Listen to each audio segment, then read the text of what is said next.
लोक सुहाया भोले का सावन आया आया सावन आया भोले का सावन आया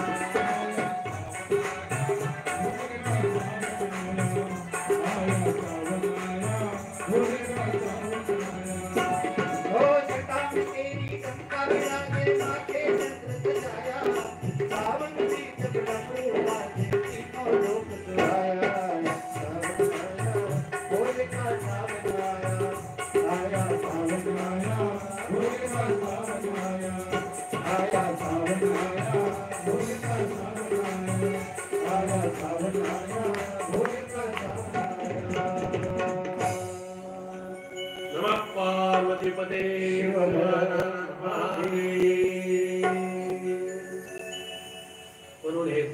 सोमेश्वर सोमनाथ म्हणून महान तीर्थ आहे आणि त्या जीवनात श्रीमंतीचा साथ असावा पण त्यात संपत्तीचा माज नसावा कारण तुम्ही सृष्टीचे पाहुणे आपण मालक नाही पाहुणचार संपला की आपल्याला जावाच लागतंय कळत सुद्धा नाही आणि स्वतःची राख झाली की माती होते का नाही म्हणून भगवंताचं चिंतन करावं लेने को हरिनाम देने को अन्नदान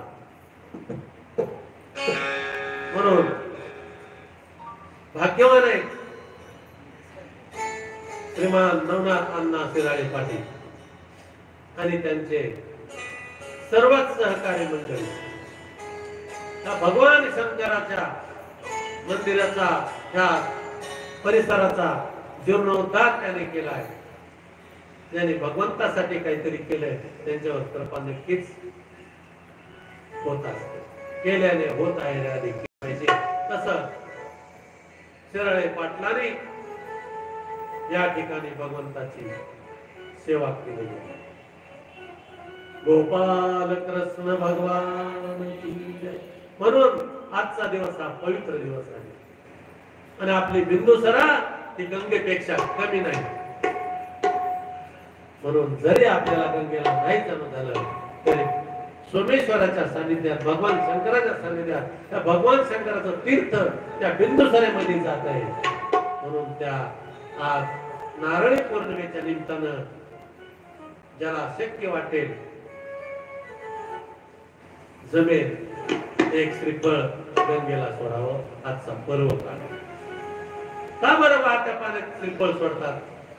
म्हणून ते अभ्यासू लोक सांगत असतात जरा तुमच्या मागे थोडं जरा गंडांतर आहे तुम्ही काय करा वाहत्या पाण्यात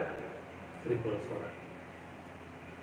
हिरवी नाही सोडणं झालं तरी आज गंगेची पूजा करा द्रोणामध्ये दिवा लावा फूल अक्षदा साखर आणि एक श्रीफळाला हळदी कुंकू लावून दर्शन घ्या आणि फक्त एकच म्हणा शुभ फल प्राप्त्यार्थम अरिष्ट फल दर्शनार्थ श्रीफळ गंगामय्या समर्पयामि हे गंगे माझ्या पाठीमागलं जे काय असेल ते जाऊ दे आणि शुभ फल मला प्राप्त होईल हर हर गंगे शिव शिव गंगे हर हर गंगे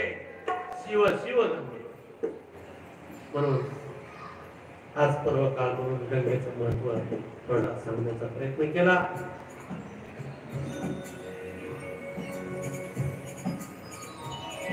म्हणून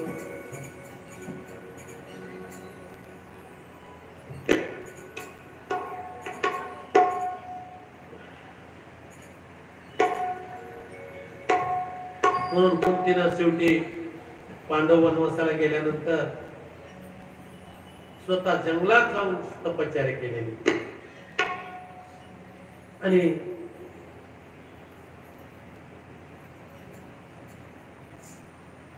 देवाला काहीच मागितलं नाही फक्त माझ्या हृदयातून तुझं नाव यावं इतना तो करना स्वामी इतना तो करना स्वामी